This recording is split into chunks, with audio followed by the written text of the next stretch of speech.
Bonjour et bienvenue. Le récit d'aujourd'hui nous vient du Grand Nord scandinave et nous conte la naissance du peuple sami. Au temps du début, il y eut une femme qui chantait la magie et connaissait son pouvoir.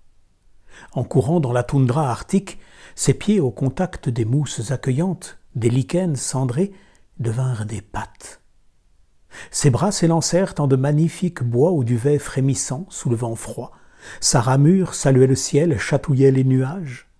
La femme continua sa course jusqu'à ce qu'elle le vit. Son pelage doux de reine s'accola alors au mâle dont elle eut le désir. De lui, l'enfant fut engendré. L'enfant était humain autant que reine.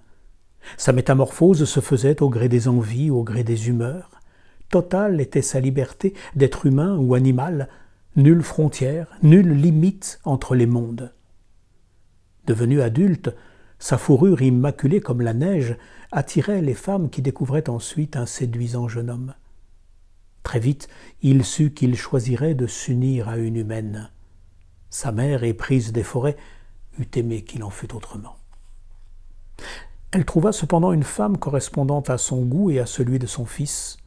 Ils s'unirent sous les auspices de la colline sacrée.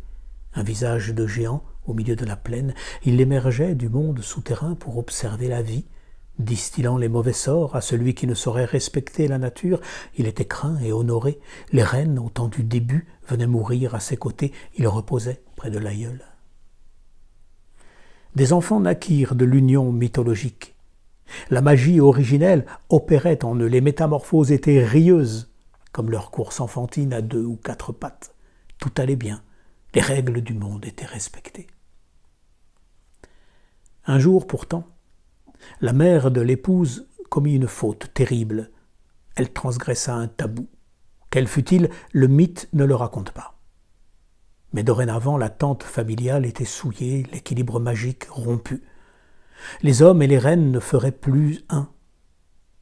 C'est sous l'apparence des reines que le père et les enfants partirent dans la toundra. C'est sous la forme animale qu'ils restèrent désormais. Fin des changements, fin des métamorphoses, fin des amusements. Nul ne vit seul dans les terres arctiques, étendues trop immenses, trop difficiles à affronter. La vie n'y tient qu'à un fil que l'autre peut rattraper. La femme se remaria. Son mari se révéla être un piètre chasseur. La faim souvent les frappait comme le vent. Son époux reine ressentit sa détresse. Il revint vers elle pour s'offrir en pâture. Son don fut honoré. Chaque parcelle de son corps fut utilisée. Ses muscles, sa chair, son sang nourrirent leurs ventres affamés. Ses tendons se transformèrent en fils robustes pour tisser.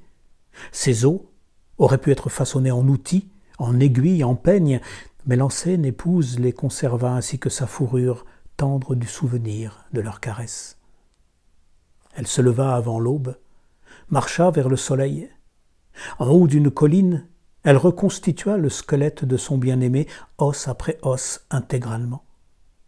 Elle orienta son visage vers l'astre lumineux, puis entonna un chant racontant leur amour. L'ossature scintilla, ravivée par le rituel. Puis elle dansa alors pour accompagner son âme, l'aider à s'incarner, à rester présente. Appelle tes enfants à naître, les fils du soleil. Ils seront les habitants de ce territoire, qu'ils suivent les traces des nôtres, de nos enfants reines, entendit-elle. Puis, une partie de son âme s'élança vers une autre vie, une partie seulement car il lui était très difficile de la quitter complètement. Ainsi, il entra en elle. Humain et reine furent unis à nouveau, à jamais.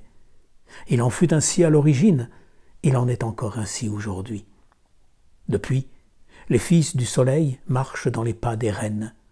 Depuis, les reines blancs portent en eux un certain pouvoir, souvenir de la magie des temps originels. Leur force fait d'eux des seigneurs respectés des animaux, les seigneurs du troupeau, protégeant leur harde, protégeant les hommes contre vents et prédateurs, mais surtout contre l'oubli de leur alliance première. À demain.